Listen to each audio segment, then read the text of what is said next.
All right, we will be covering the cardiovascular system and blood vessels.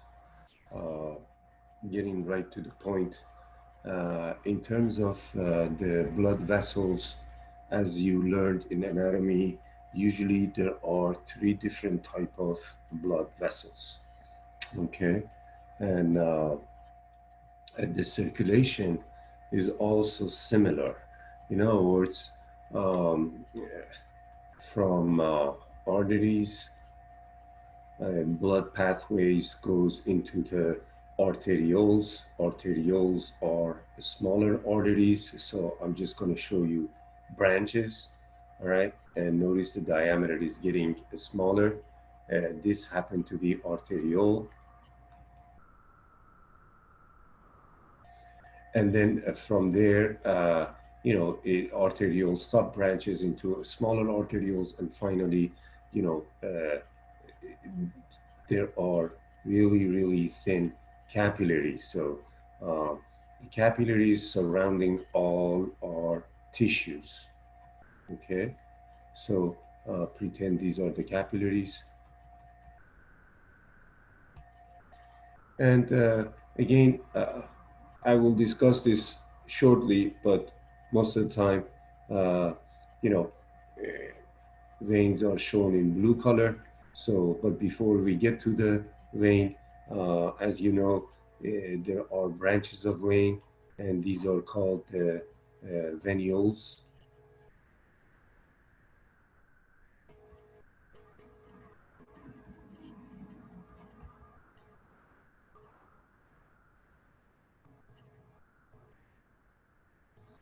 So, venules, and finally you have the veins. All right. So usually the circulation is like that too. Now, on one end, the capillaries are facing arterioles.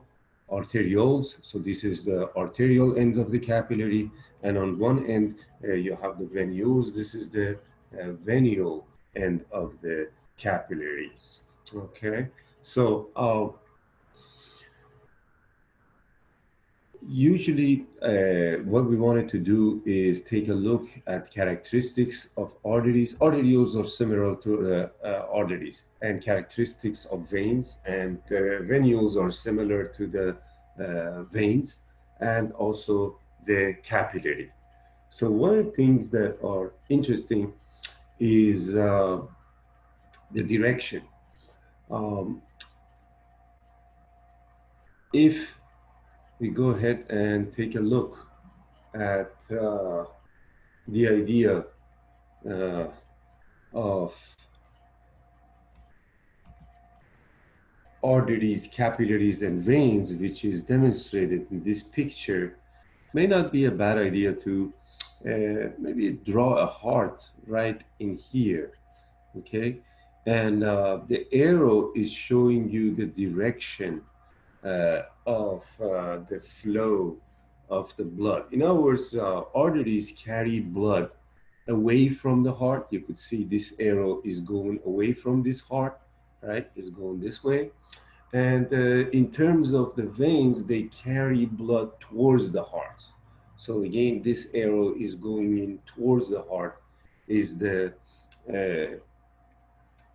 the pathway or the direction in which the blood is. Now, capillaries right over here, that's where our tissues are. In other words, there are cells nearby these capillaries, all right? And again, due to having a very thin layer, this allows the exchange of substances to take place, all right? But let's go ahead and take a look at the arteries itself and find out what other characters. So that was the direction part. But what about the structure? All right. So the direction we just discussed. What about the structure? Structurally, they're all different, as you can see it in this particular case. Let's go ahead and take a look at the arteries. Arteries and veins, they are actually closely structurally similar to one another with a little bit of different. One, Let's take a look at the three layers. Both of veins and arteries, they have tunica interna or intima, tunica media, and tunica externa. All right. These are both, as you can see, they have these features similar in veins is shown to you. But what is different? Mostly the tunica media is different from arteries than from veins. So we'll get to that. But let's go ahead and take a look at tunica externa. It looks pretty identical, tunica externa. They're very much similar both in male, both in vein and in arteries. Uh, so they are quite similar. Majority of this tunica externa is connective tissues, a little bit of collagen fibers to give the protection, obviously, to the blood vessels. Tunica media is a lot thicker in the arteries as opposed to the veins. All right. Um, as you probably know, uh, majority of the arteries, the pressure is always also higher. So that's another differences. The pressure is higher, and the arteries has to withstand these blood pressure fluctuation, and a smooth uh, muscles that making up the tunica media is capable of dilation and constriction, again for the flow of the uh, blood regulation. So um, they'll have more smooth muscle, all right? Depending on the artery, some of the arteries are elastic arteries, so they could have these elastic fibers in there. You can see there are elastic fibers as well. Elastic fibers, as they are stretching, they can have a recoiling capability, just like a rubber band. When you extend it and let go, it goes back to original way. So again, it helps out, all right? But smooth muscles are involved in vasoconstriction. Vasoconstriction is a way, and vasodilation. Uh, so if we go ahead and take a look at the idea of vasoconstriction and vasodilation, we see, for example, here is the active artery, and the diameter in this case, due to having the smooth muscles, is larger, so there is more flow is coming out, versus the same blood vessel can actually constrict due to this smooth muscles contraction and so on, and there's going to be a less flow. Flow and pressure, they have opposite relationship with one another. In this case, the pressure is going to be higher, and the pressure up here is going to be lower. Okay, so fluctuation of this pressure is important in regulation of blood flow, especially to the organ, whatever that organ may be. Okay, so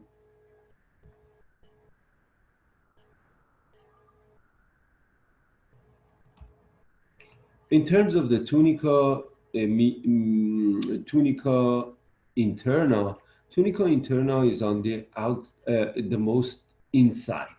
And again, they are very similar, but take a look right over here. The vein has a larger diameter. The arteries has a smaller diameter. Again, keep in mind that there is a higher pressure in arteries and lower pressure in vein. All right. So this opening where the blood passing through is called lumen. So as the blood passing through this lumen, they come into a contact of these walls, all right? These walls of tunica interna, all right, when they do have larger diameter, they come into the contact of the wall lesser. So there are less resistance to flow. The pressure is already low. So they don't have to come into the wall as much. Right? They still do, but most of the ones that are in the middle, they're not coming into the contact of the wall. So basically, they're not going to get slowed down as much. Think about the freeway that is 5 lanes, all right, and think about the freeway that 5 lane has been closed. Maybe 4 lanes have been closed, only 1 lane is open. There's going to be more traffic congestion on that freeway because they come into contact of each other to the side of the freeway, and the flow of the traffic in this case, all right, is going to be having less resistance, just like the veins in this case, all right, the ones that have a larger lane, for example, or 5 lane open, for example. Okay, so arterioles right here, it leads to the capillaries right over here. Okay, so uh, arteriole, they still do vasodilation and vasoconstriction. All right, the smooth muscle is not as large as the arteries, especially the arteries that are next to the heart. They have a lot of elasticity. They do have a lot of smooth muscles and so on. As you go away from the heart, going into the arteriole, all right, these are smaller arteries. That's what it is, and they will lead to the capillary bed, all right, which you can see it right over here. These are the arterial end of the capillaries, all right. So again, they can do dilation and constriction, and is quite evident in this case as well. However, let's go ahead and take a look at the flow of the blood going in from the arterioles to the capillaries, all right. So if we go ahead and take a look at the capillaries, um, only one red blood cell at a time can pass through. Pretend this is the RBC, red blood cell. All right, there's another one right here. There is another one right there. So think about, this is kind of like an alley that only one car can come in. And it's a one way. It cannot go back and forth. It's only one way. They need to go towards the venules and the veins. All right. So they basically, due to the red blood cell passing one at a time, they're getting a slowed down. All right. And this allows the exchange of material to take place with these tissues. All right. Carbon dioxide, for example, coming in, and oxygen going out, nutrients, glucose, things of that nature, amino acids, things that the body requires. A lot of nutrients, a lot of vitamins, a lot of things can get exchanged right over here. All right. Now, um, as you know, the red blood cell has the hemoglobin, and we'll discuss this and other factors. But again, carbon dioxide can get inside of these blood vessels, and on the venule end, right over here, they merge into the major veins.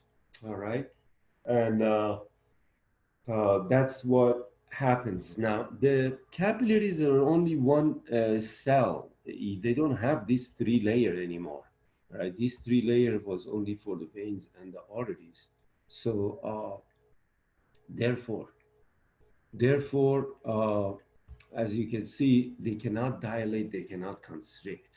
There's got to be another way to control the flow. All right, I'm going to get into that. But something that we wanted to stress, and is related to the previous lectures that you learned, happened to be before we get to the control. I'm going to get to the control a little bit later on. All right. So when you have the arteries, let's say these are the arteries, and now you have the capillaries. Capillaries, I'm just showing you two in this case. Capillaries are thinner, and then in the uh, eh, venule end, all right, right here, okay? So take a look at what is happening. The diameter is going to get smaller right here. And the capillaries are more porous when the, you know, pressure that it's high in here. Pressure always goes from the high area to the low area. This side was veins. This side is artery. And as they come in over here, due to the nature of the capillaries, there are some water that are being lost in here. Again, uh, they are thinner, they are a little bit porous, and when the pressure is coming in high towards the area that is low, towards the vein side, all right, and they are subject to a smaller diameter, normally you would think that the pressure is going to go higher, but actually in here, the pressure is going to drop. You might say, well, wait a minute, I thought you said a smaller diameter, that means higher pressure. Yes, but think about the volume. Uh, some of this water is lost now, okay? Some of this water is lost, all right? The water is coming out. If you have a leakage in your pipe, all right, and you turn on your faucet, you might notice that the pressure is not as high as before, all right? So think of it as a leakage in the pipe. But something is interesting happens. Some of these water is going to go to the lymphatic system. All right. So they will be going back to the circulation using the lymph system. But here's the interesting part that is related to what we discussed. All right. As the water leaves, the solute stays. Remember, proteins and things like that, they're too large to pass. All right. They're too large. So creating higher solute inside now. All right. They're creating higher solute inside. All right. So via the osmosis, the water could get pulled back in now. All right. They can get pulled back in. Now the pressure is still is going to drop, right? Because you don't have that much. And now you're looking at the larger diameter as you're going into the veins. So that explains why the pressure is dropping, all right? But this water pulling in on the uh, venule end is going to at least have enough pressure so that they could go forward, one. And number two is this osmosis. So right there, if you have a problem with lack of protein, for example, the water is going to stay out. They don't want it to go back in. If they are staying out in the tissues, uh, you might have heard about edema or tissue swallowing up. Don't know if you've seen it, but sometimes, patients have a larger feet, like it's really puffy, or the arm is really puffy. This could be due to the liver problem. Most of the blood protein are being produced by the liver. And if you do not have the protein in here, what is that telling you? What is that telling you? That we need to erase some of these solute. So normally the solute is supposed to be higher, but now they are low, and not all the water is going to come back in. So some of the water is going to come back in because there's still some protein, some solute, some ions there, but not as much. So water is going to stay out. If the water is going to stay out, then obviously, that's a problem. That's a problem because it indirectly tell you probably you have a problem with the solute inside.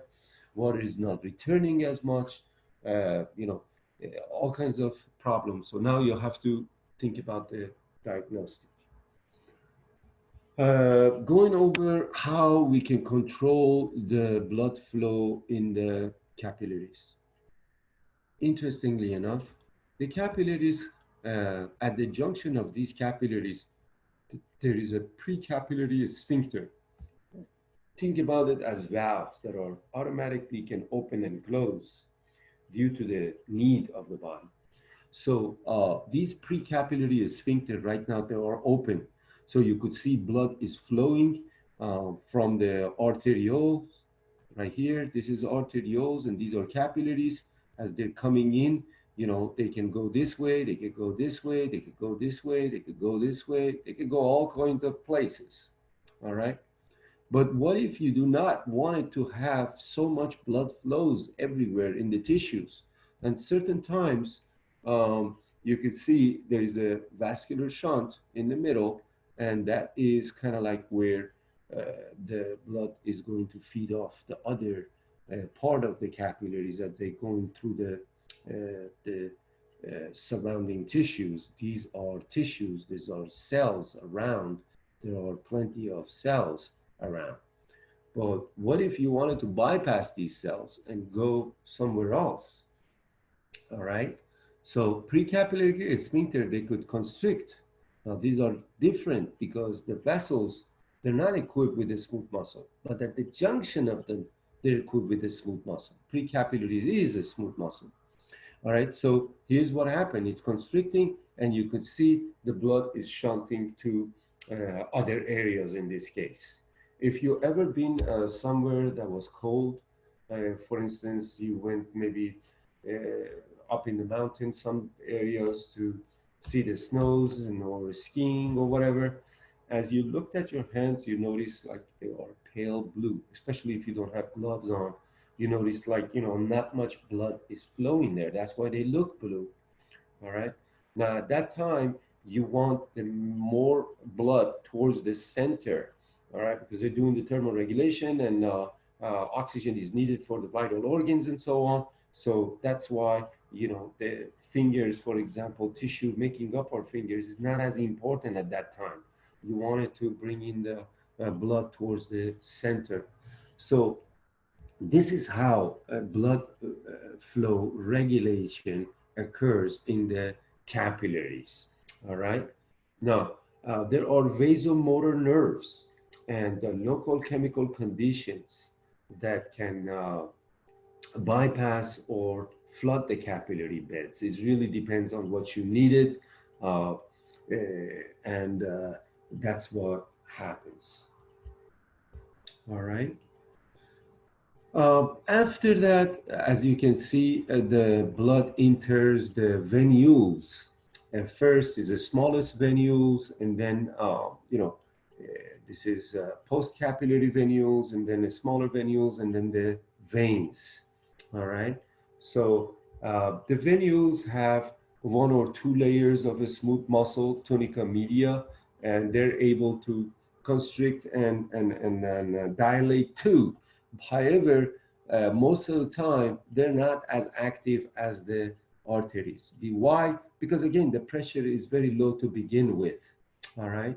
But as we're going over the veins, then you have again thicker tunica externa that has collagen fibers and a little bit of elastic network and smooth muscles of the tunica medias, and but the pressure is falling. All right. Now, they have a special adaptation because the pressure is low. Let's go back here. We mentioned the pressure is low in here. If the pressure is low, then how are they supposed to make it to the heart? We know as soon as they make it to the heart is pumping device. We did discuss the contractility already. The ventricle is going to get filled and the heart is going to contract. All right. But this posing the pressure, posing a problem for us because it's pretty low. Again, there are features to help out the venous return. This is a venous return. Venous returns to the heart. Venous means veins. All right. So one feature is the larger diameter. All right. One feature is the larger diameter. In other words, larger diameter, less resistance to flow. All right. They can go there without too much resistance. It's like freeway is always open. Another features that you could see, there are valves. Valves, as you learned it earlier, they always prevent backflow. So let's pretend that there is another valve right over here. Once they pass in here, they cannot go backwards anymore. This closes. All right. So there is a resistance or prevention of backflowing to occur if the valves are working properly, obviously. Valves are extremely important. The arteries or capillaries, they do not have this type of valves, as you know. And we wanted to also take a look at uh, factors that affecting or helping out the venous return. All right. There are factors, four factors that I would like to go over. One is the larger diameter we mentioned. All right. That's number two is the valves are present. Number three is a respiratory pump.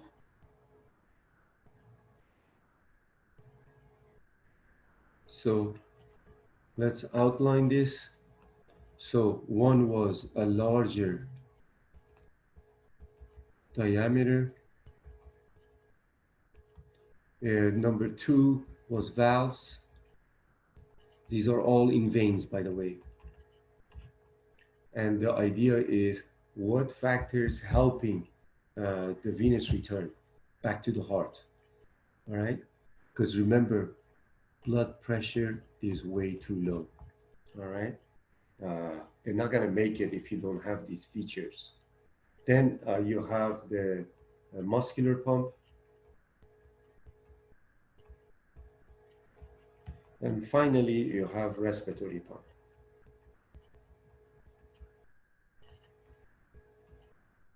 So muscular pump, if you think about a vein, all right, veins are surrounded by the muscles, majority of it. So you have muscles on here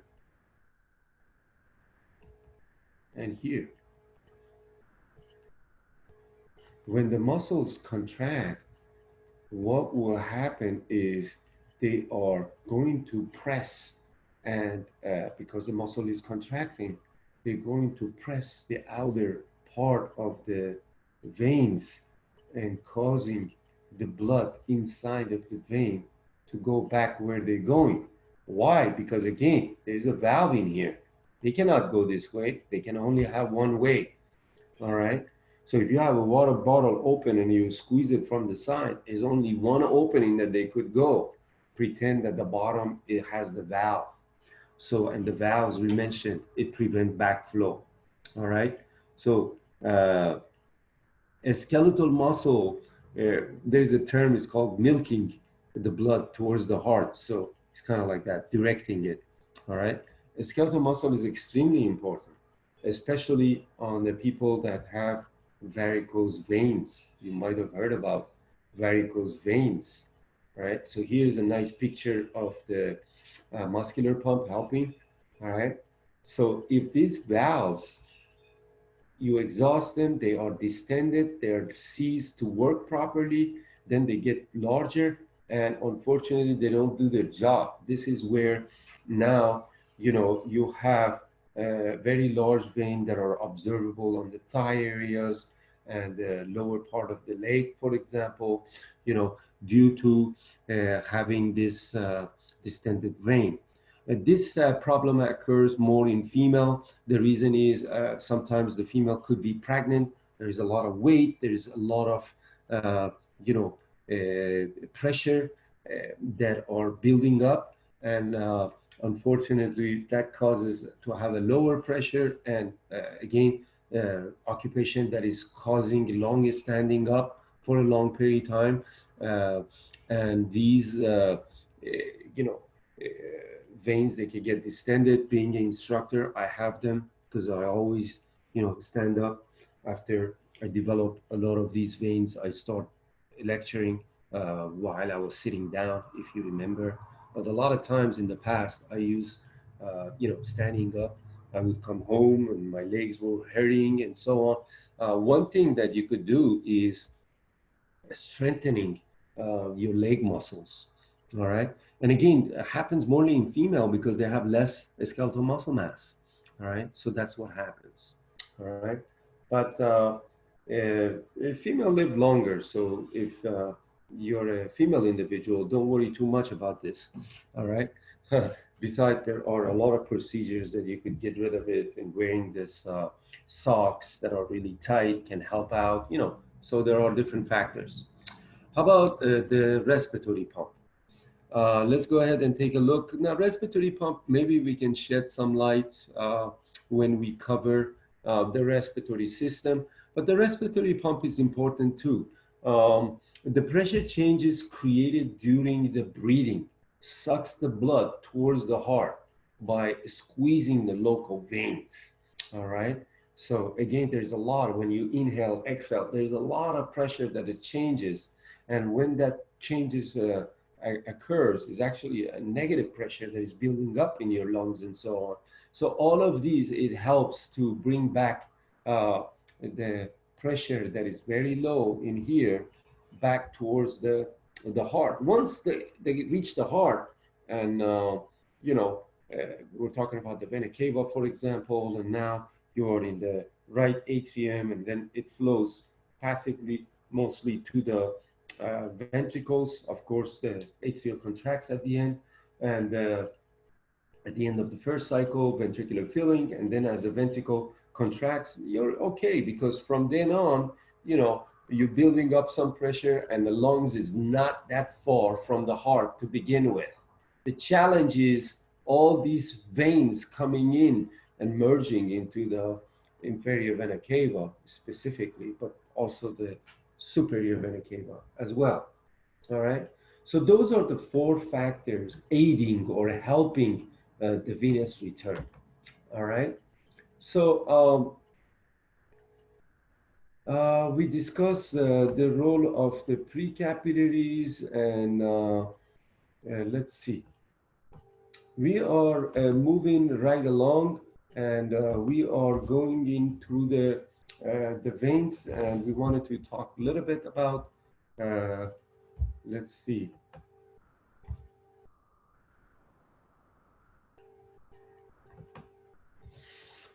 All right. We mentioned that these features help the low blood pressure reaching the heart. Okay.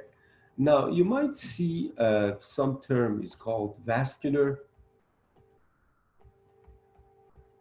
anastomosis.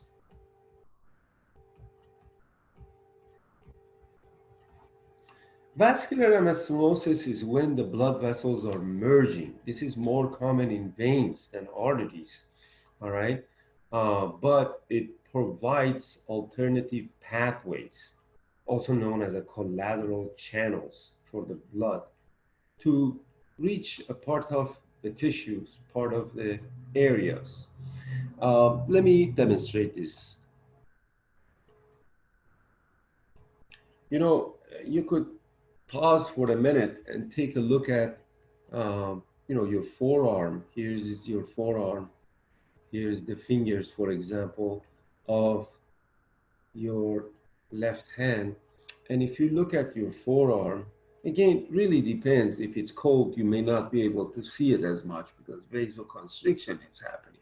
But for the most part, either back of the forearm or anterior part of the forearm, you might be able to see some blood vessels.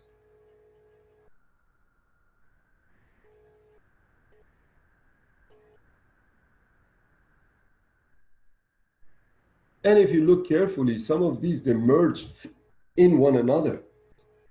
So this is what it means. So if the direction of the blood flow to your muscles or to your arm, or forearm, tissues, and so on is this way, all right? If, let's say, one channel is blocked, let's say this one is blocked, there is still ways to get there, okay? There's still get ways to get to the tissues of the finger, for example, because they don't have to go through this blood vessel that have an X mark on it. That one is branch is closed, all right, is blocked, let's say, for whatever reason. there's a blood clot forming and so on, but there are other alternative route basically. And these are called collateral channels. That means they're going to the same directions. All right, this is particularly useful and is termed vascular anastomosis because, again, when one channel is blocked, you still can get there. Imagine that you're going to home from one area, maybe you went shopping and then now you want to go home, but all of a sudden, one street that you usually take to go home is closed. But that's okay, you don't have to take that street, you can go from the next street and still get there. Right? So that's the idea behind it. All right. And this is particularly important.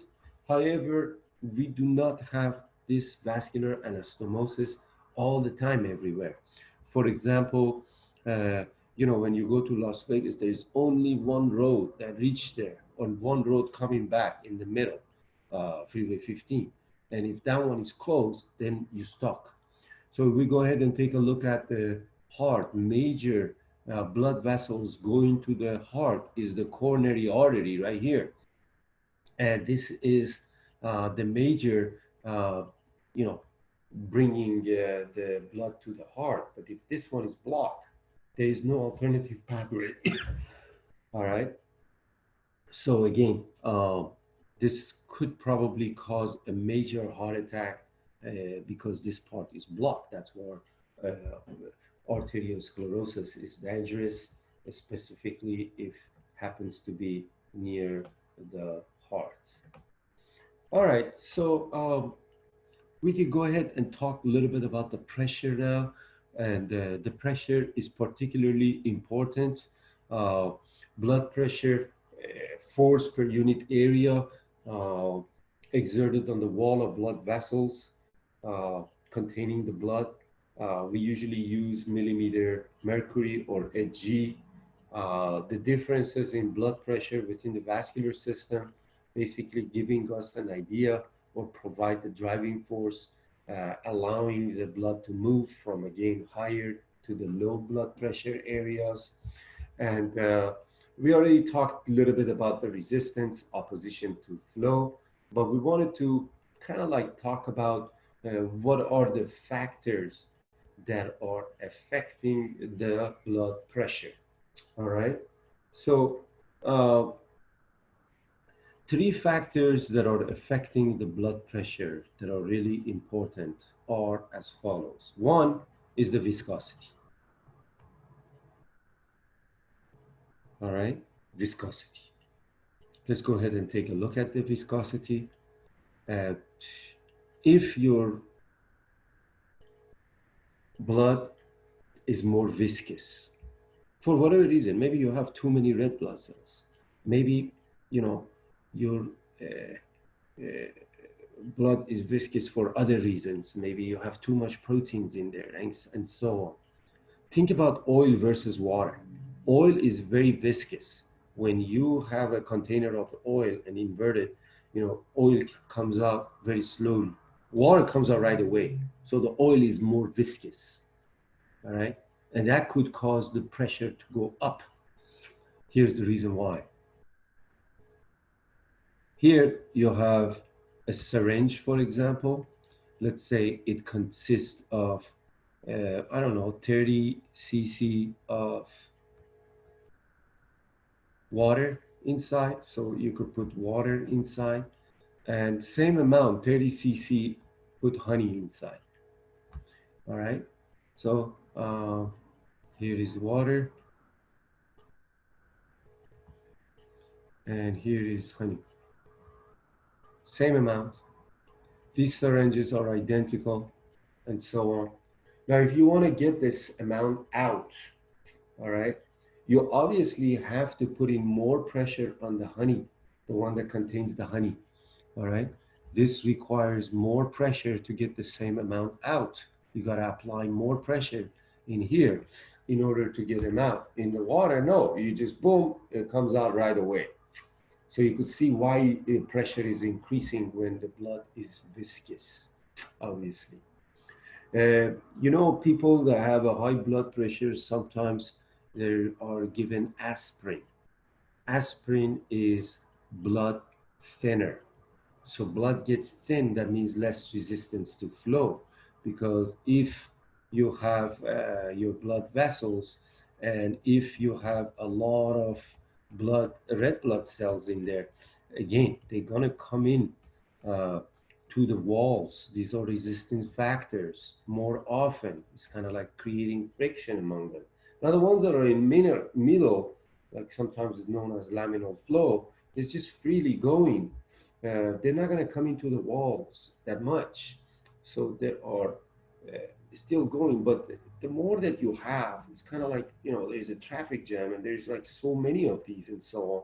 They're going to come into a contact of one another, and they're going to come into a contact of these walls more often. So obviously, this is going to create problem, and this is because of the viscosity.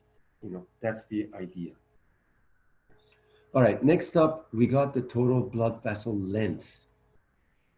All right, the total blood vessel's length is another factor that is important. All right, now, if you have a longer blood vessels, all right, now they're coming into these walls more often.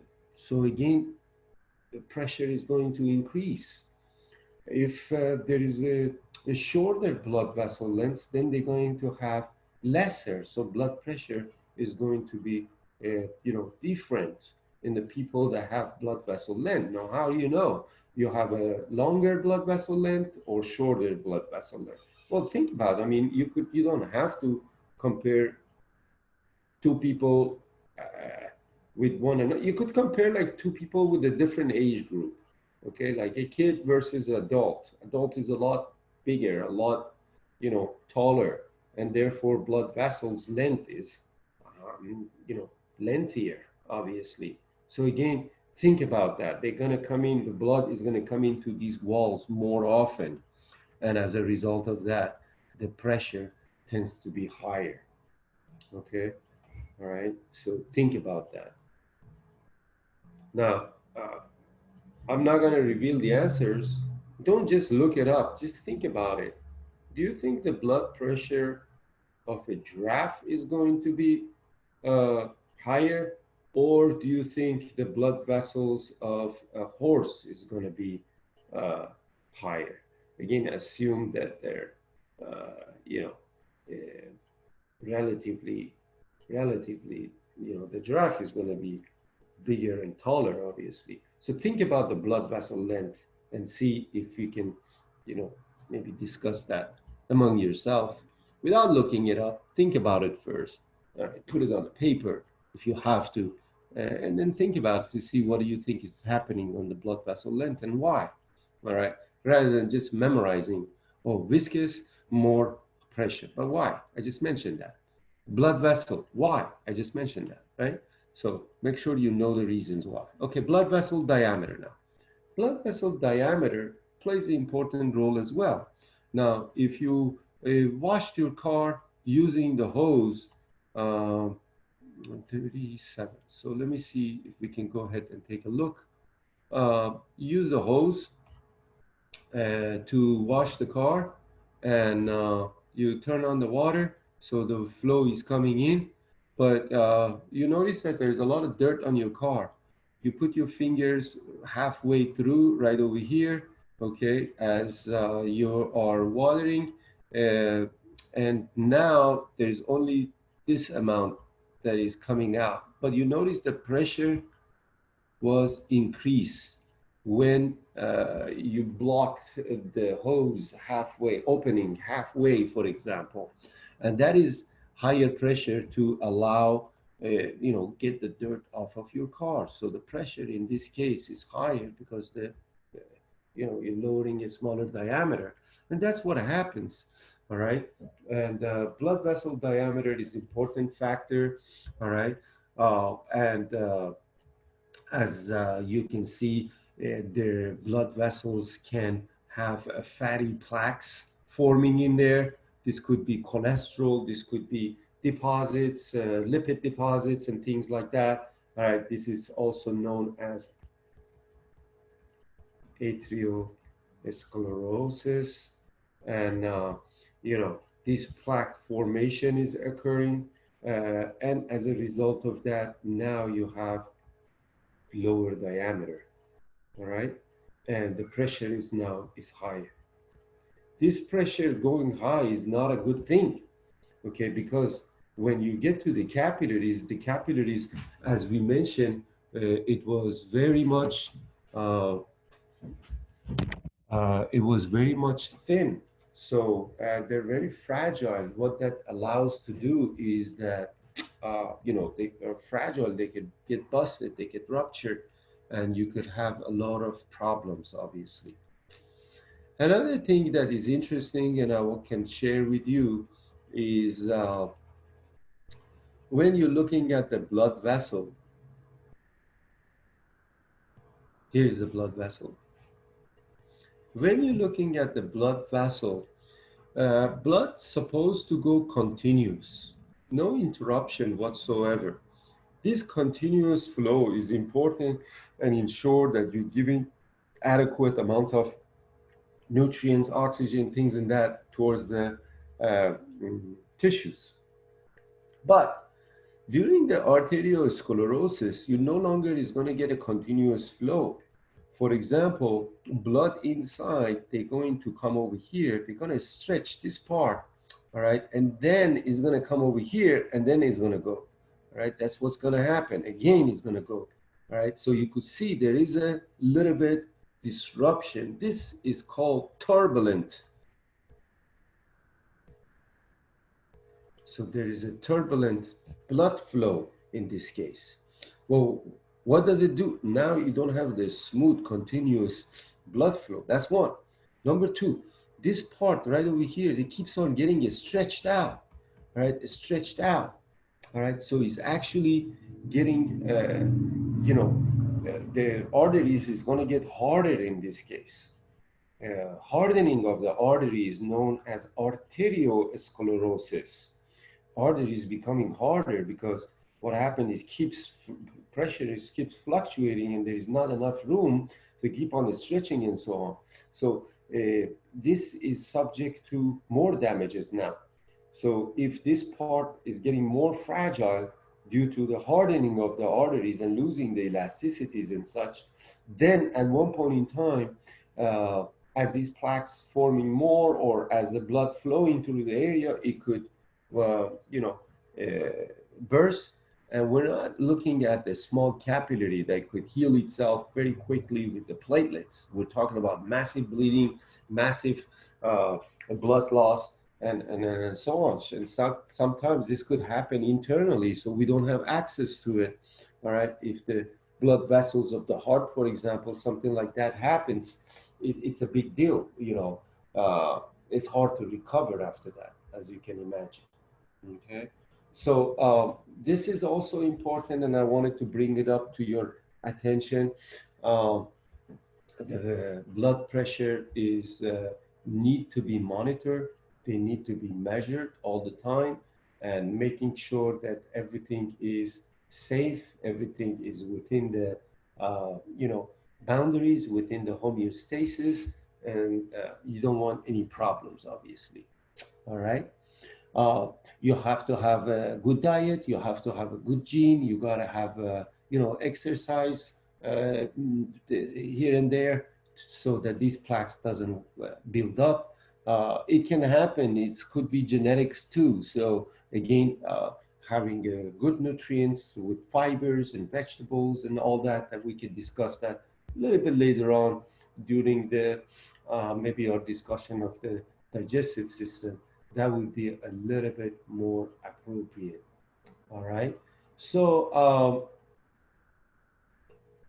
we'll go ahead and take a look at the blood pressure changes throughout the blood vessels. Let's go ahead and take a look at this diagram right here. And you could see our aorta blood pressure is very high. Arteries, sometimes you put the pressure cuff on your left arm and they give the high 120. You could see 120 right over here. This falls in the arteries. And again, you could see the lowest pressure right over here is a diastolic and versus systolic.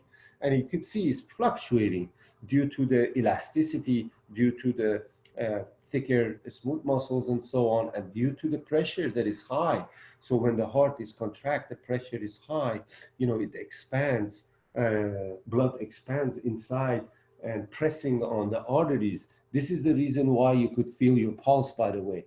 All right, as the heart contracts and relax, blood vessels expand and go back to normal, and that because of the elastic fibers, and you could feel it as a pulse, especially on the carotid artery or radial artery that is usually taken. All right, as you go through the arterioles, again, the pressure is dropping. Take a look. This y-axis is demonstrating the pressure, and the fluctuation is less and less. So from here to here is the arterioles. So you could see the pressure is dropping. You're going towards maybe around 40, and the fluctuation is less and less and less because, again, you have less elasticity and less smooth muscle.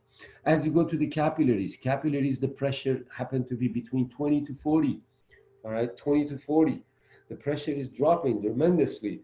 Again, this makes sense because we mentioned that some of the water exit, and we also mentioned that the capillaries are smaller in diameter, all right, and there are more resistance, and the pressure is keep falling.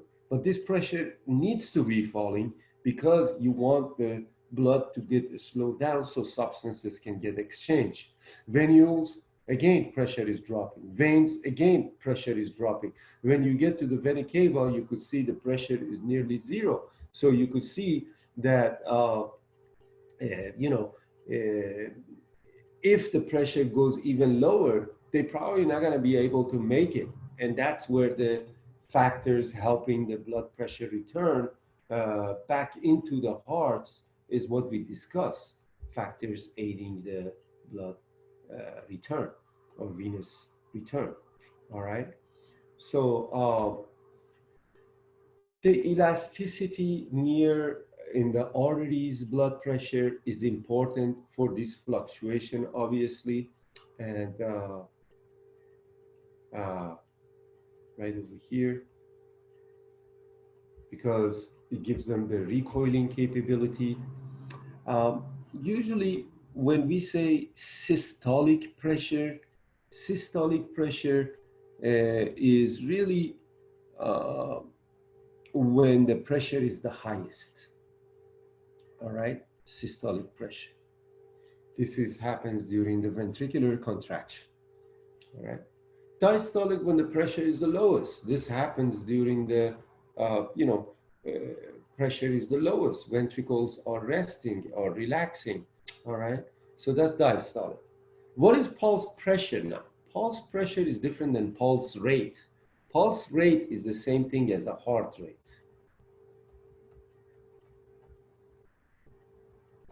Right?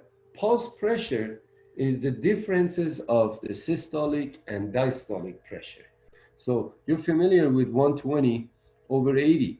120 was the systolic and 80 was diastolic pressure, all right? And the difference between the two is 40. 120 minus 80, and that would be 40, right? So 40 millimeter Hg would be your pulse pressure. So that's as easy as it gets. Mean arterial pressure, mean is the average, all right? And you should know this formula, MAP is equals to diastolic pressure. In our case, diastolic is 80, plus 1/3 of the pulse pressure. In this case, pulse pressure we mentioned was a 40, so 40 divided by 3, don't have a calculator, but my guess would be 13.3333. So 13.333 plus 80, that gives us roughly, you could double check, but about, what do we get? 13 plus 80, that's 93.3, somewhere around 93, more or less. All right. All right. Maybe 0.3 if you want it. It's fine.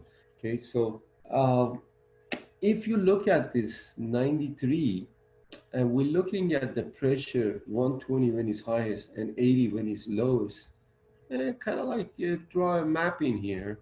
This is 120. This is an 80, all right? And 93, where would that fall in? I mean, 100 would be somewhere in here, right? Halfway, all right? So 93 would be maybe around here somewhere, all right? So you could see 93 is closer to the diastolic pressure, all right?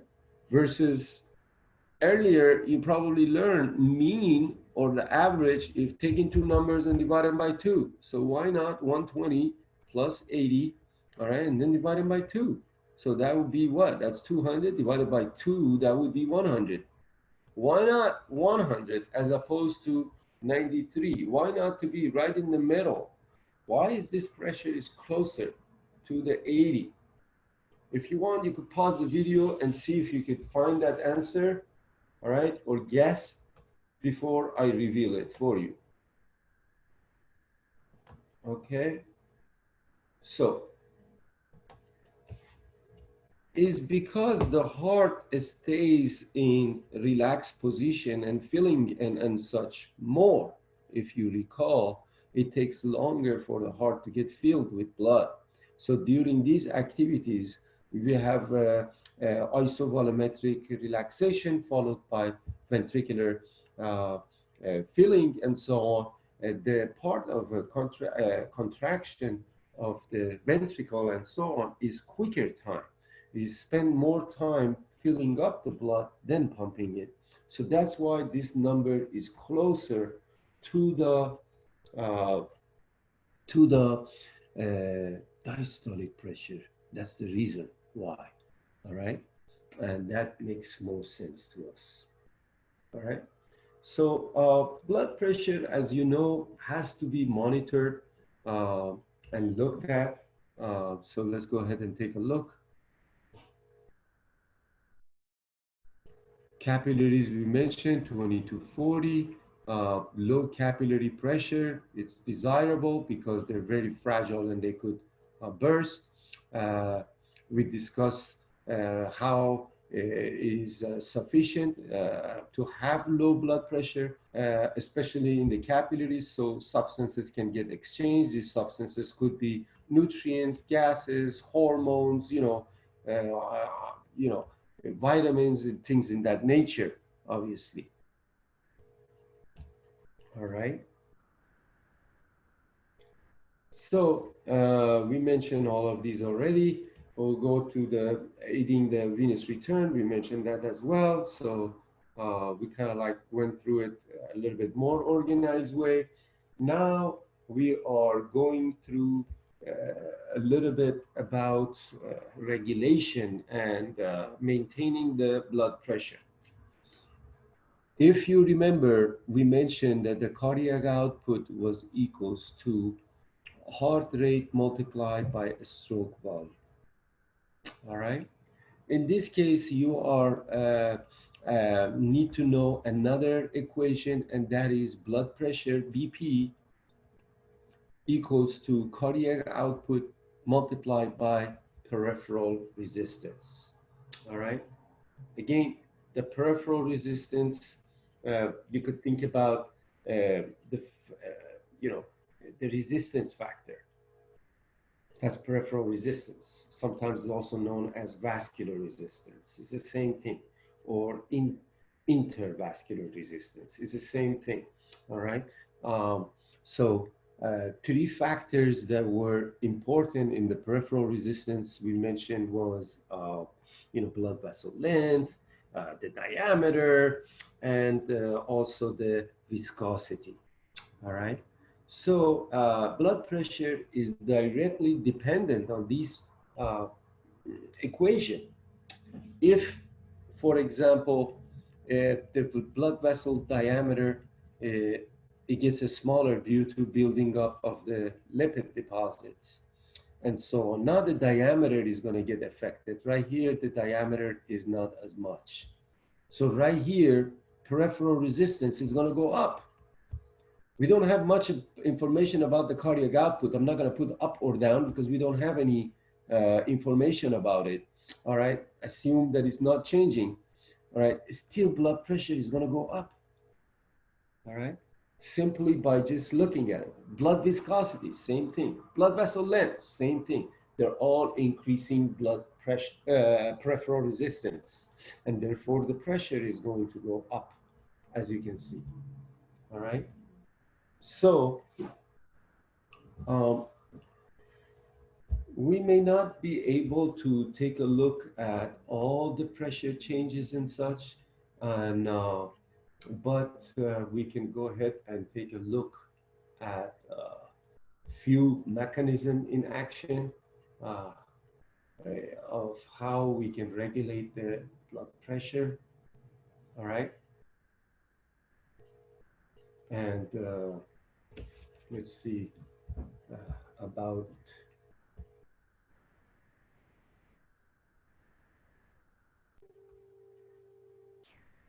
Okay, so if you recall, uh, if you want to see the overall picture, blood pressure, there are two factors of cardiac output and peripheral resistance. They are important. When the peripheral resistance goes up, so as the blood pressure. We just demonstrated that. Three factors that are affecting the blood pressure, peripheral resistance were blood vessel length, it was the diameter, and it was the viscosity. All right. Cardiac output. Cardiac output, two factor of heart rate and multiplied by stroke volume were important. Again, we discussed the factors that are affecting the heart rate, thyroxine, certain hormones, and all that. Uh, Sympathetic activity, parasympathetic activities, and such. And the stroke volume, we mentioned that there were three factors of preload, contractility, and afterload were important. So each of these we explain and we mention the reasons and we went through it pretty extensively. So preload we discuss it was related to about before the heart was getting filled, contractility, again, the force of contraction. After load, again, we discuss how it can affect the stroke volume. So those factors are in place. Again, there were certain chemicals that were affecting the heart rate, if you remember, the epinephrine, uh, neuroepinephrine. So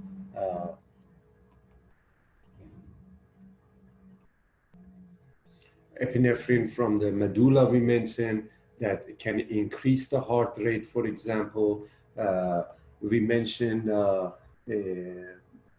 and also epinephrine, neuroepinephrine.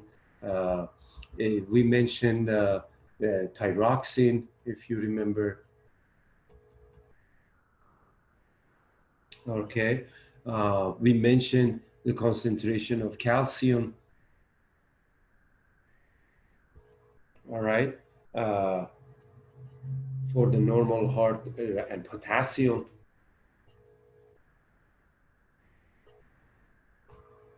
We discussed this. Of course, these two were affecting the contractility too, so don't mix them up. But basically, it really depends on the scenario, and you can think about it. Now, blood pressure, I'm just going to put this right over here,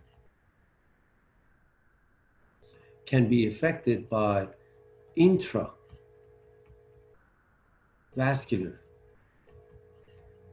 volume. All right. So if you donate blood, for example, your volume is going to be low. If you have maybe damage to your blood vessels and internal bleeding somewhere, hemorrhage, for example, this is going to cause the volume to go low, and the pressure is going to be low because of the volume. You know, in this case, diameter didn't change, viscosity didn't change, length didn't change. All right. So, but it still is a factor, and it can affect a blood pressure, as you can see. Increasing volume can also cause problem. So, increasing in volume, a person keep drinking water without using a restroom. You know, for whatever reason, maybe a person is in an airplane, the restroom is not working. All right, maybe they are in the road and there's no point to stop, but it's hot and the person keeps drinking water. Or maybe the person is unconscious and extra IV is being administered. Either way, all of those is going to increase the volume and therefore increasing the pressure. All right. To demonstrate this, you could think about two faucets again. All right. One faucet is the first time you're using it. You know, you're just turning it one time. Look at the amount of water that's coming out.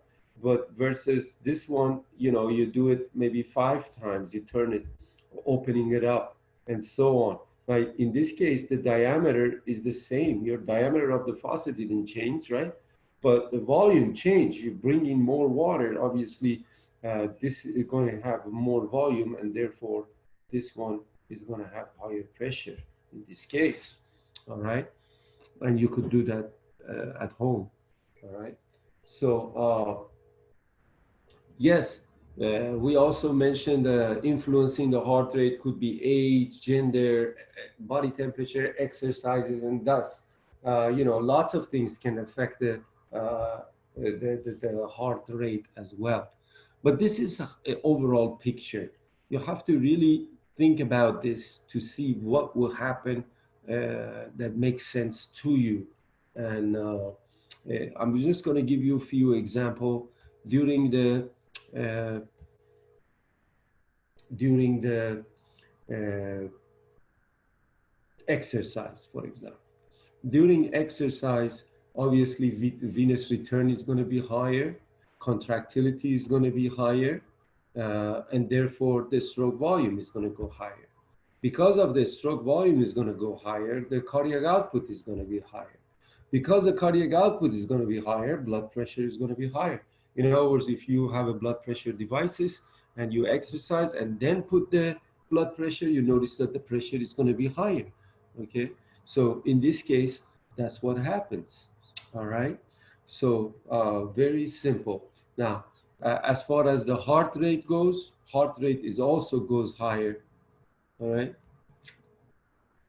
During the exercises, as we mentioned, exercises, sympathetic activity, there is more norepinephrine, and that causes the heart to, by the mechanism that we discussed earlier, if you remember, there was a G-link protein and so on, there's more availability of the calcium, and therefore heart rate is going to go higher, cardiac output is going to go higher, blood pressure is going to go higher. All right. So you could see also the temperature was one of the factors that can affect the heart rate. So while you are exercising, your muscles are like friction is contracting and relaxing and increasing the temperature, which is increasing the heart rate, and therefore cardiac output goes up, blood pressure goes up. All right. So you can think about different scenario. All right. A person is excessively sweating, for example, during exercise without having water. That's volume. All right. The volume is getting lower. In this case, blood pressure is going to get lower. Parasympathetic activity, again, all the arrow would be lower now, and the blood pressure is going to be lower. All right. So you could see how important it is to take a look at the overall picture as we discuss and identify, be able to identify which part is affected to understand, for example, you know, which factors of the blood pressure are being affected. So this is overall picture. I thought to bring it in and blend it in with the stuff that you learned earlier to complement that and help you understand this a little bit better. Okay, moving right along, let's go ahead and take a look at the mechanism of it. The blood pressure, how you're taking it, I think that's pretty straightforward. I would like you guys to know it, so make sure you look at it, all right? How you put the pressure cuff around your arm, you know, and you inflate it with air, and then you let go in demonstration that you guys did on the activity. It kind of like demonstrated that as well when you were taking the blood pressure or simulation of that. So you have some idea behind it, but again, look it up. There's tons of stuff in YouTube and other places as well. All right, so let's go ahead and take a look at some of the neural control mechanism to know what we need to do. Obviously, if the blood pressure keeps going up, that's not advantage because, you know, eventually they're gonna burst all the capillaries. And if the blood pressure continually goes down, that's not enough pressure for the venous to return back to the heart. And again, you're not gonna have oxygenation of the brain, oxygenation of the vital organs, and the person can collapse. All right. So how do we distribute the blood in a way that everything is maintained? All right. So maintaining a MAP requires alteration of the blood vessel diameter. Right. In other words, to control the blood pressure, I mean, can you really decrease or increase the length? No. Do you really can make your blood more viscous or less viscous? Not really. I mean, everything is maintained by itself. It's kind of like out of our control for the most part.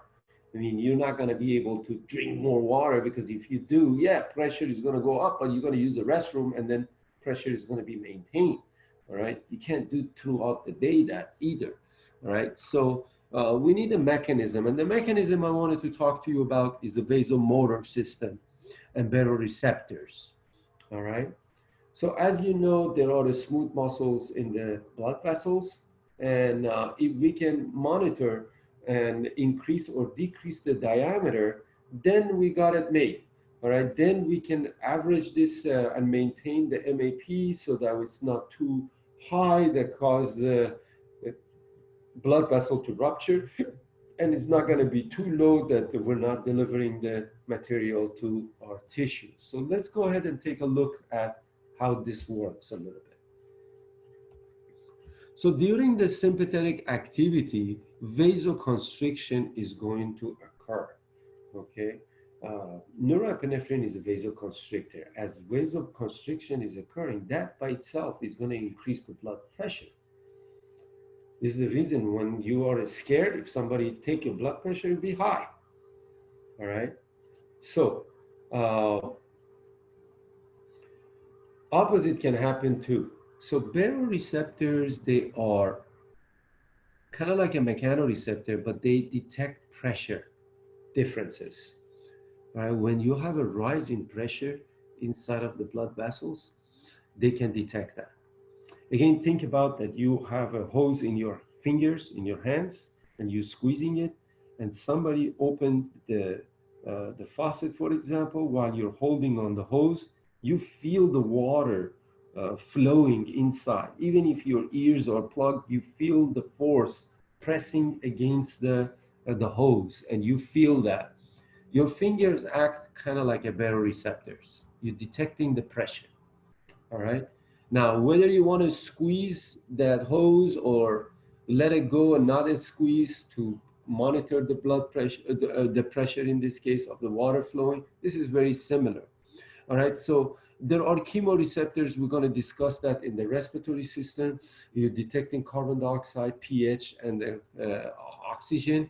All right, but there are other things that can affect the vasomotor activities, obviously, but we're going to put our focus on the baroreceptors now. So let's go ahead and take a look what happens. When the blood pressure rises, you want to do opposite. You want it to lower things because you don't want it to keep rising, right? So chorioinhibitory centers is going to increase the blood vessel diameter. Blood vessel diameter is increasing, the pressure goes down. On the other hand, you wanted to lower the heart rate. Again, think about the overall picture we discussed. Cardiac output, peripheral resistance, and blood pressure. So all of those, when we're decreasing it, obviously you want to decrease the blood pressure, all right? And that's what you want. Why? Because in this case, you had increasing blood pressure, all right? In order to make this a little bit more sense, we can go ahead and take a look at opposite. In other words, what happens when the blood pressure is dropping? Again, now you need to accelerate cardiovascular system. In other words, you need to increase the cardiac output, because when the cardiac output goes up, the blood pressure goes up. BP was equals cardiac output multiplied by peripheral resistance, which is again factors that can affect the pressure. All right, the resistance factor we discussed. All right. On the other hand, we also, when there is a low blood pressure, we wanted to stimulate vasomotor to constrict, because when they constrict, blood pressure is going to go up. All right. So that's exactly what we wanted to do. And this picture is demonstrating that. Let's go ahead and take a look at what happens when the blood pressure is higher. We're looking at the baroreceptor activity. There are other mechanisms to control the blood pressure. Don't get me wrong. Some of those mechanisms I'm going to cover in the kidneys, because that's where it comes alive, and we can discuss it a little bit later on. But anyways, rising blood pressure is something that is happening. Now there is a baroreceptor. So where is the location of these baroreceptors? These are located in the carotid arteries and aortic arch. So you could see carotid arteries and aorta. All right, these are major blood vessels near the heart. It makes sense because you want to detect that pressure early on, okay? Because the pressure is the highest. So they are compressing against these mechano or pressure sensitive receptors. And then this information is going to send into the brain. These impulses from this baroreceptor is going to cause the cardioinhibitory centers. In other words, you are lowering the heart rate by the phenomena we discussed earlier, availability, lower amount of norepinephrine, and therefore, less come into contact of the G-link protein, and ultimately less calcium, and ultimately less binding of the troponin, tropomyosin, and basically the heart rate is going to be lower. As the heart rate gets lower, again, this is going to affect the cardiac output, obviously. All right.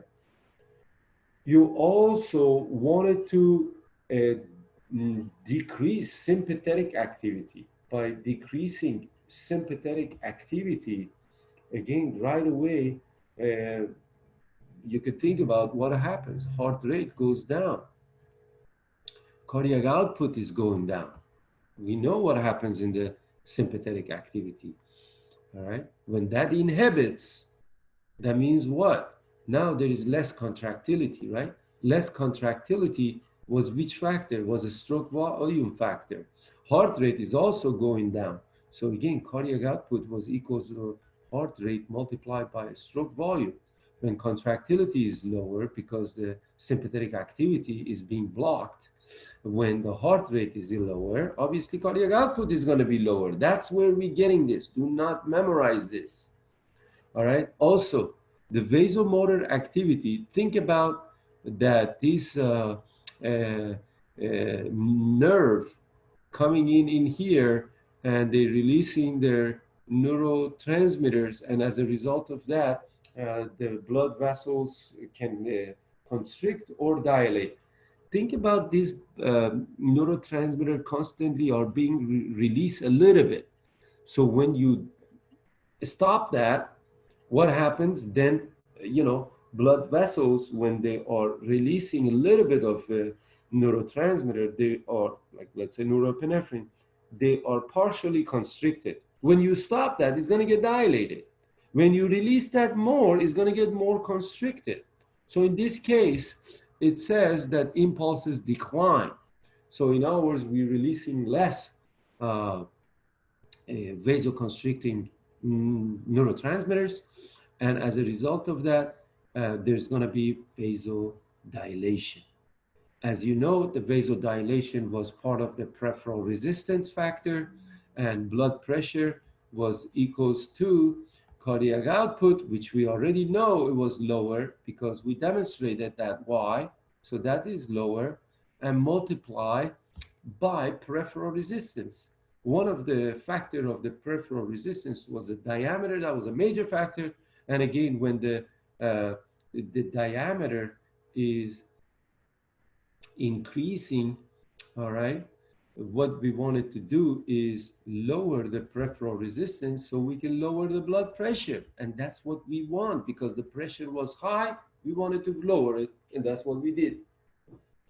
All right. Now, down here is the same scenario, except that the blood pressure is declining. So what we wanted to do, we wanted to increase the blood pressure. Too low of the blood pressure is problematic. If you're getting up and all of a sudden you don't have enough pressure, you're going to faint, all right? Because you don't have enough pressure to reach the blood, send the blood to the brain. The brain is not functioning, all right? When you donate your blood pressure is going to be lower now because you have less volume in this case. Intravascular volume is affected. In this case, it didn't tell us why the blood pressure is falling. Maybe excessive sweating. Maybe the person is vomiting. When you vomit, you lose a lot of fluid. Maybe the person had a diarrhea. When you have a diarrhea, you're losing a lot of fluid. All of this, what is it going to do? It's going to have lower volume. Lower volume is going to cause lower blood pressure, right? What do we need to do? We need to increase it. Otherwise, you can't function, all right?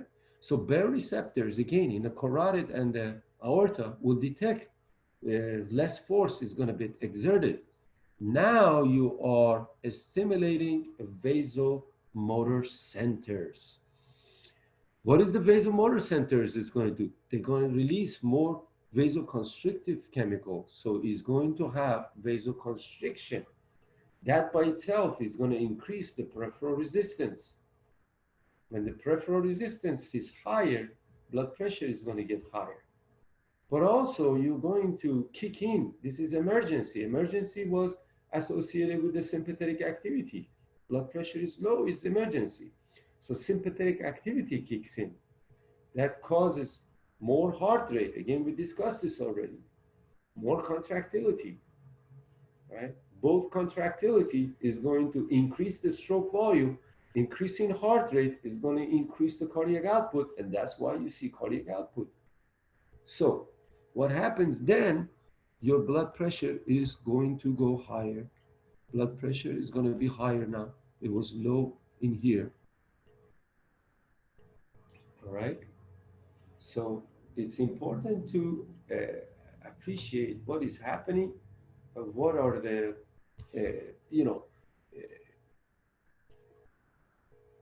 the idea, the concept behind it, and go from there.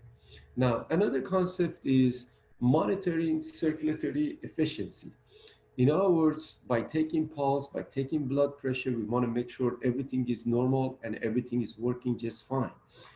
Even though you might have a little bit of fluctuation, you could correct yourself.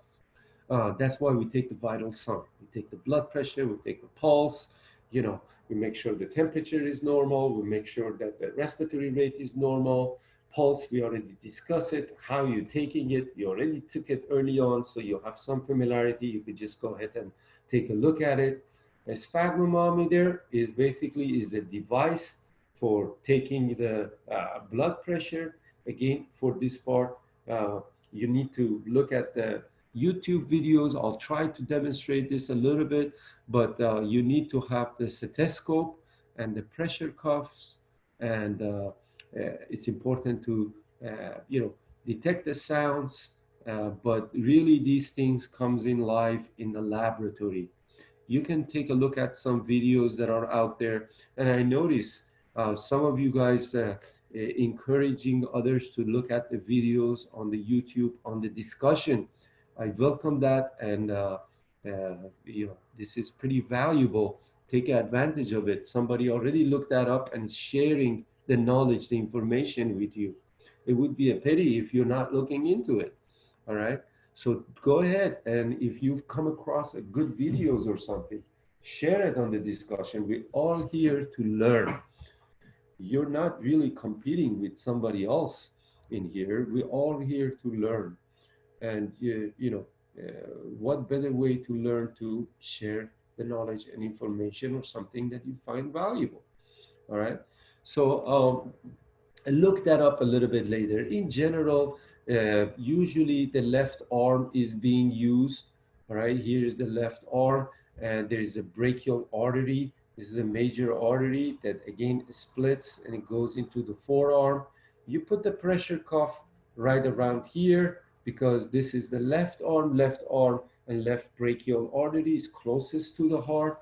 So once you put the pressure cuff, this is attached to the, a pump. So when you're pumping it, and this is a valve, the air is going to go in there and is going to inflate with air and causing this brachial artery to mm, have less flow because of the air compressing against these arteries.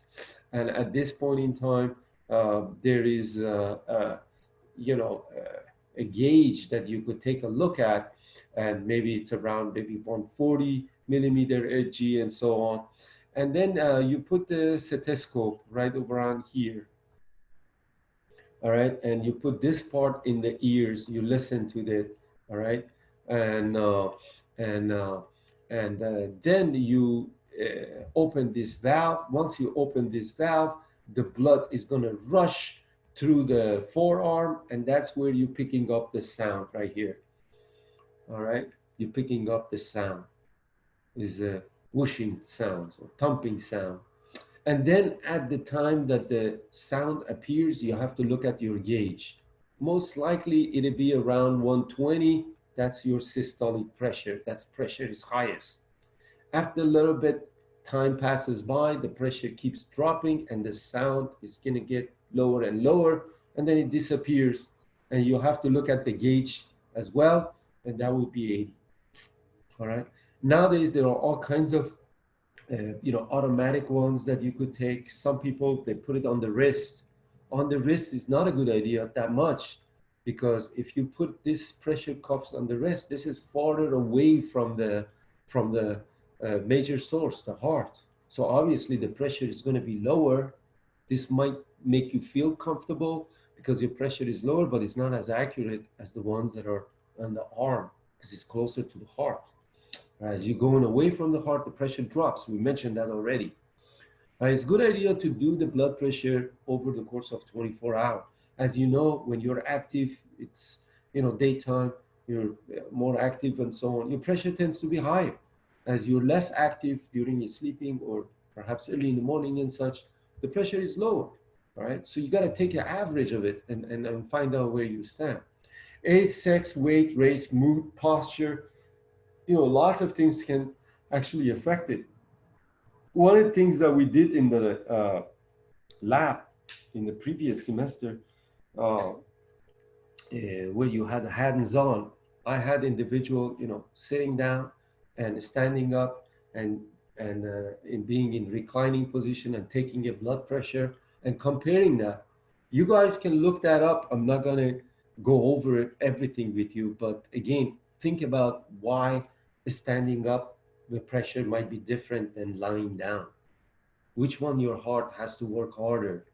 All right. Think about the force of gravity. Think about all the factors that we discuss. Why do you think age is affecting the blood pressure? Why do you think the older person have more, uh, you know, higher blood pressure for the most part? You know, why do you think that? Maybe the arteries, they have more plaques on it. Maybe they are more nervous. You know, think about that and look that up. Why do you think male are more prone to cardiovascular diseases, heart attack, things like that, plaques forming? Weight, again, think about the weight. Why do you think the weight have anything to do with it? Well, race is the genetic part and so on. So it runs through the family. If you have a high blood pressure or bypass surgery in your family members and so on, you'd be a good candidate to have heart problems too. Mood, we already discussed sympathetic, parasympathetic activity. Posture, again, sitting down, reclining, different things. Physical activity, all of those. As you can see, there are different factors. These are called extrinsic factor, folks. All right. So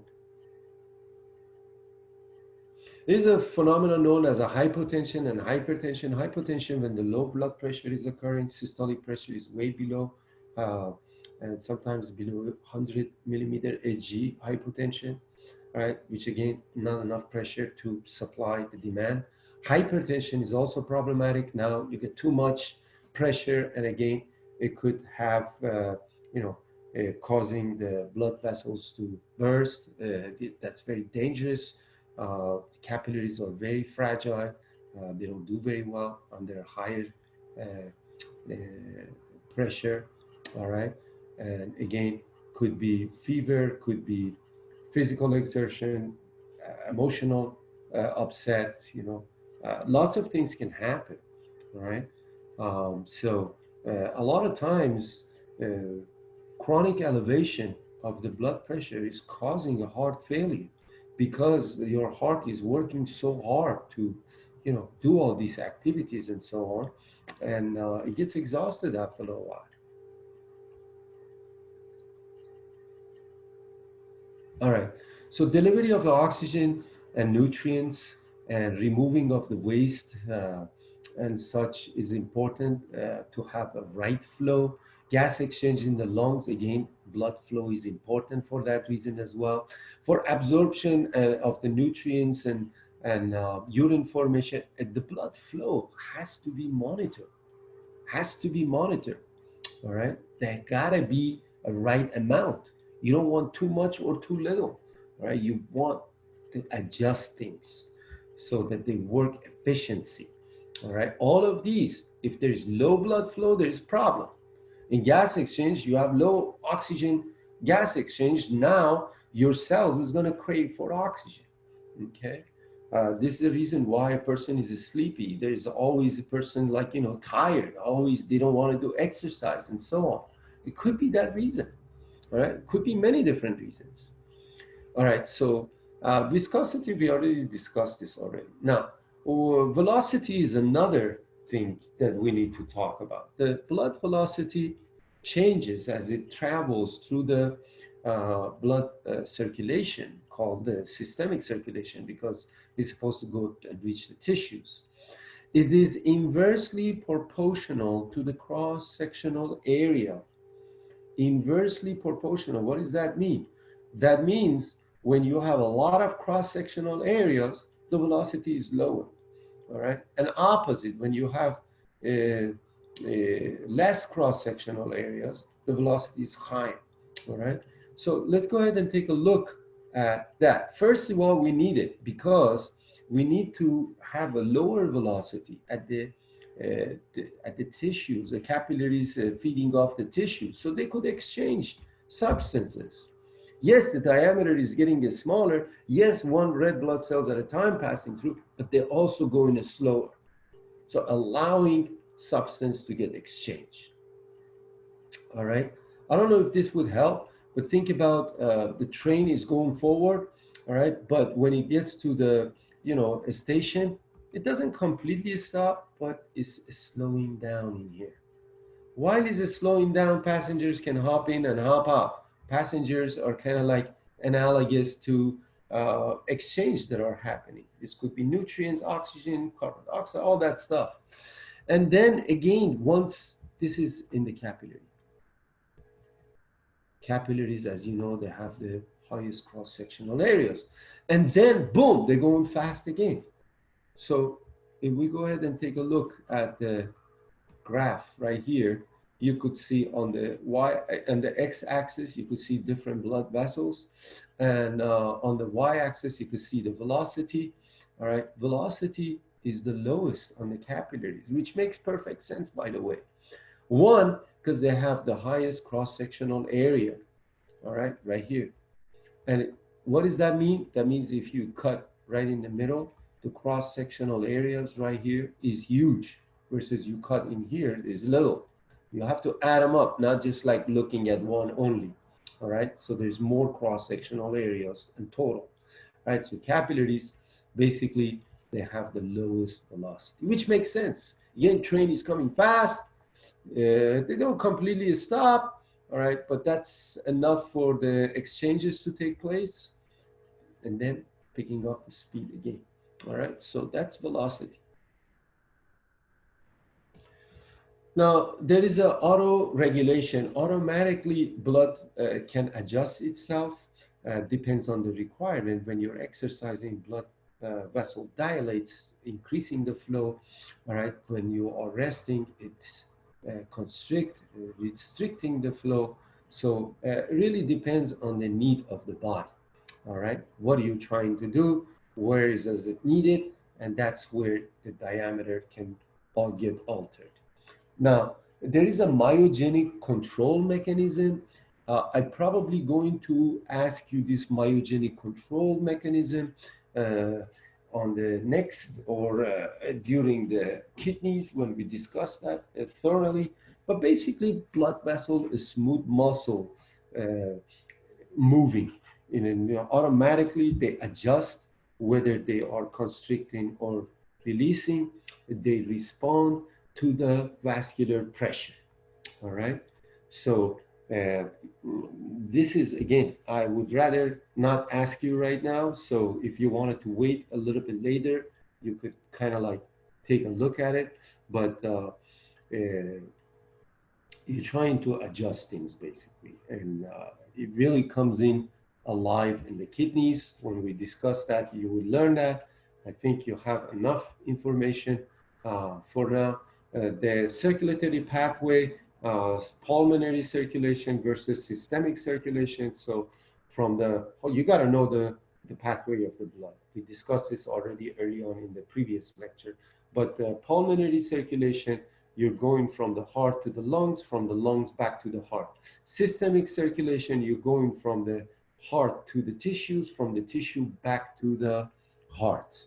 So those are the circulation. Again, the differences between the arteries and veins, some of these differences we discussed already. And here you can see the right side of the heart and the left side of the heart deals with different oxygen poor blood or oxygen rich blood, which demonstrated in blue and red respectively.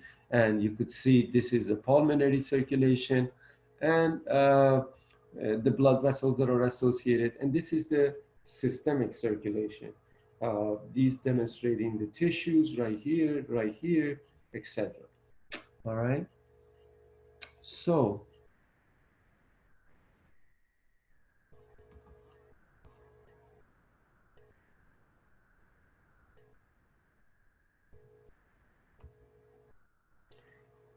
overall, we looked at the structure. You need to know the structure. We looked at direction.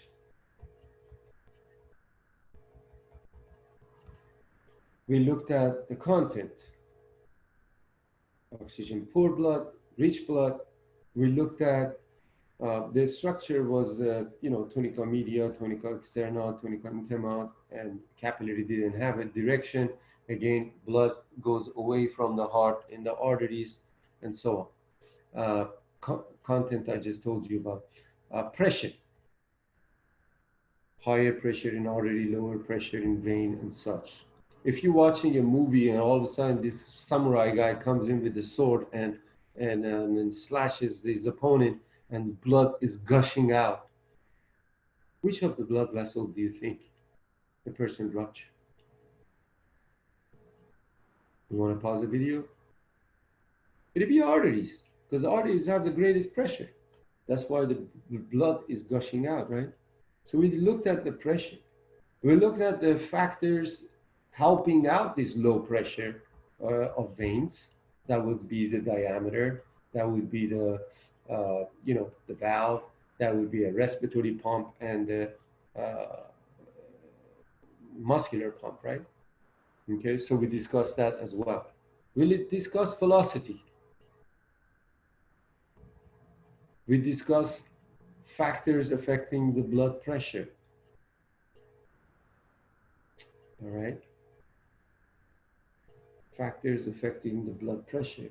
The formula that we went over, cardiac output is equals to the, I'm sorry, blood pressure equals to the cardiac output multiplied by the peripheral resistance. We looked at factors that are affecting peripheral resistance, blood vessel length. We discussed the, the diameter, and we also discussed the viscosity. Okay, so there you have it. This concludes our chapter, and we discuss about the baroreceptors, the regulation of it. All right, so this concludes our chapter, and that's it. I hope you guys enjoyed the lecture and you learned something, and see you guys soon.